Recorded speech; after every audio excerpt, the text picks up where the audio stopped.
Good morning बच्चों। आपकी class 7th का फर्स्ट चैप्टर है 3 क्वेश्चंस। तो इसमें हमने कुछ पार्ट इसका पढ़ लिया है, अब आगे पढ़ेंगे। तो इसमें एक राजा होता है जिसको 3 क्वेश्चंस जानने होते हैं और वो हर्मिट के पास आता है और वो वहाँ उसके साथ में खुदाई करता है। वहाँ पे एक आदमी दौड़ता हुआ आता है घायल, जिसके पेट में घाव होता है। वो राजा उसकी मरहम पट्टी करता है, मरम्मत करता है और वो उसके बारे में बताता है कि वो शत्रु है ना, और फिर उसके बाद में उसकी सारी प्रॉपर्टी लौटा देता है। अब उससे हम आगे पढ़ेंगे। तो लिविंग द वाउंड मैन, जो घायल आदमी था उसको छोड़कर, द किंग वेंट आउट, राजा बाहर आया झोपड़ी से, ऑफ द हट, झोपड़ी से वो बाहर आया, and looked round for the hermit, और चारों तरफ वो हर्मिट को देखने लगा। जो राजा था वो घायल आदमी को झोपड़ी में छोड़कर बाहर आया और उसने चारों तरफ हर्मिट को देखा। बिफोर गोइंग अवे, वह जाने से पहले, बिफोर यानी पहले, गोइंग अवे यानी जाने से पहले, वो ही विश्ड, वह चाहता था कि once more to get answer to his questions, कि एक बार और वो अपने क्वेश्चन का आंसर उस हर्मिट से पूछे। तो the hermit was on his knees sowing seed in the beds that had been dug the day before, जो हर्मिट था वो अपने नीज यानी घुटनों पर बैठकर सोइंग सीड्स, वो बीजों को, सीड्स यानी बीज, सोइंग यानी देखना, तो वो बीजों को देख रहा था इन द बेड्स, जो बेड्स यानी जो गड्ढे खोदे गए थे, दैट द हैड बीन डग, जो गड्ढे खोदे गए थे, द डे बिफोर, एक दिन पहले जो गड्ढे खोदे थे उनमें वो बीजों को देख रहा था। तो the king went up to the hermit and said, तो राजा जो था हर्मिट के पास गया और कहा कि for the last time I beg you to answer my questions wise man, कि मैं तुमसे अंतिम बार मेरे क्वेश्चन का आंसर पूछ रहा हूँ। वाइज मैन बुद्धिमान व्यक्ति, मैं तुमसे मेरे लास्ट टाइम आंसर, क्वेश्चंस का आंसर पूछ रहा हूँ, है ना। बेग यानी पूछना। You have already been answered said the hermit, hermit ने कहा कि तुम्हें पहले से ही तुम्हारे आंसर, तुम्हारे क्वेश्चनों के आंसर मिल चुके हैं। Still bending down to the ground and looking up at the king as he stood before him, तो वो जो हर्मिट था वो अपनी ज़मीन पर बैठे हुए था, बीजों को देख रहा था। तो उसने किंग, राजा की तरफ देखा और जो उसके सामने खड़े हुए थे राजा, उनसे उसने कहा कि आपको पहले ही आंसर मिल चुका है। तो राजा कहता है how have I been answered, what do you mean, कि मुझे मेरे क्वेश्चंस का आंसर कैसे मिल गया, क्योंकि उसको पता ही नहीं था व्हाट डू यू मीन, तुम्हारा क्या मतलब है। राजा को समझ में नहीं आया। Do you not see, replied the hermit, तो हर्मिट ने क्या कहा कि डू यू नॉट सी, क्या तुमने नहीं देखा।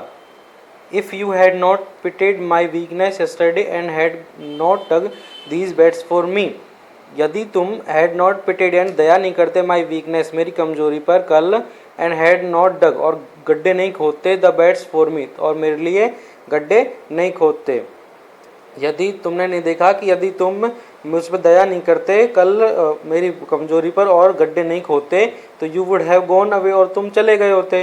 Then that man would have attacked you और वो आदमी तुम पर अटैक कर देता, तुम्हें मार देता। And you would have wish you had stay with me और तुमने चाहा और तुम मेरे पास कल रुक गए। So the most important time was when you were digging the beds, तो वो तुम्हारे लिए सबसे अच्छा टाइम था, मोस्ट इंपॉर्टेंट टाइम था कि जब तुम वो गड्ढे खोद रहे थे। And I was the most important man, और मैं तुम्हारे लिए उस वक्त बहुत ही मोस्ट इंपॉर्टेंट, अति महत्वपूर्ण आदमी था। And to do me good was your most important business, और तुम्हारे लिए जो सबसे महत्वपूर्ण काम था वो वही था जो तुमने मेरे लिए किया। तो 3 क्वेश्चंस जानने थे उसको, 3 क्वेश्चंस के उसको आंसर मिल गए कि उसने सही समय पर उसके गड्ढे खोदे। अगर वो नए ऐसा नहीं करता तो वो आदमी उसको मार देता, क्योंकि वो चला जाता, एंड वो आदमी उसके लिए महत्वपूर्ण था। और क्या था कि उसके लिए सबसे महत्वपूर्ण काम कौन सा था जो उसने उसके लिए किया। आफ्टरवर्ड्स, कुछ समय बाद, when the man ran to us, कुछ समय बाद तुम्हारे पास एक आदमी दौड़ के आया। The most important time was when you was caring for him, और तुम्हारे लिए मोस्ट इंपॉर्टेंट टाइम क्या था कि तुमने उसकी देखभाल की, केयरिंग की। बिकॉज, क्योंकि if you had not dressed he wound, अगर तुम उसकी घाव की मरहम पट्टी नहीं करते तो he would have died without having made peace with you, और वह बिना तुमसे शांति किए हुए ही मर जाता, यानी तुमसे बिना दोस्ती किए हुए ही वो मर जाता। So he was the most important man, तो वो तुम्हारे लिए सबसे महत्वपूर्ण आदमी था। इम्पोर्टेंट मैन तो सबसे महत्वपूर्ण आदमी। And what you did for him was your most important business, और जो तुमने उसके लिए किया वो तुम्हारे लिए सबसे महत्वपूर्ण काम था। तो उसको 3 क्वेश्चन चाहिए थे, वो उनके आंसर उसको दोबारा से मिल गए। रिमेंबर देन, याद रखो, there is only one time that is important and that time is now, और जो तुम्हारा महत्वपूर्ण समय है वो अभी है, और जो महत्वपूर्ण काम है is the most important time, because it is the only time we have any power to act. तो हमारे हमको उस काम करने की उस टाइम पावर होती है। तो जो जिस वक्त तुम्हारे पास कोई इंसान है, आदमी है, तो वो तुम्हारे लिए मोस्ट इम्पोर्टेंट व्यक्ति है। एंड जो तुम्हारे पास काम है वही तुम्हारा मोस्ट इम्पोर्टेंट काम है। और जो तुम्हारे पास तुम्हारा जो समय चल रहा है वही तुम्हारा मोस्ट इम्पोर्टेंट समय है। उसको तीनों क्वेश्चंस के आंसर मिल गए। The most necessary person is the person you are with a particular moment. The most necessary person, जो तुम्हारा मोस्ट नेसेसरी पर्सन यानी जिस पर्सन की तुम्हें आवश्यकता है, वो पर्सन वही है जो तुम्हारे पास उस टाइम मौजूद है, जो तुम्हारे पास उस टाइम है। For no one knows what will happen in the future.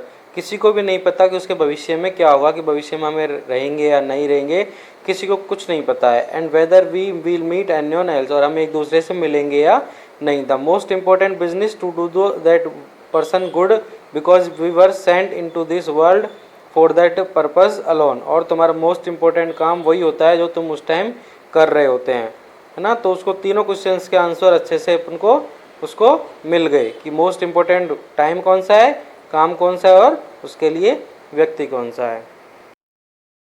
तो आपका चैप्टर अब यहीं पे ख़त्म होता है। तो अब आप लोग इसकी जो आज मैंने पढ़ाया है उसके पैराग्राफ लिखो कॉपी में, और उसका हिंदी अर्थ दिया हुआ है, उस हिंदी अर्थ को भी अपनी कॉपी में लिखो।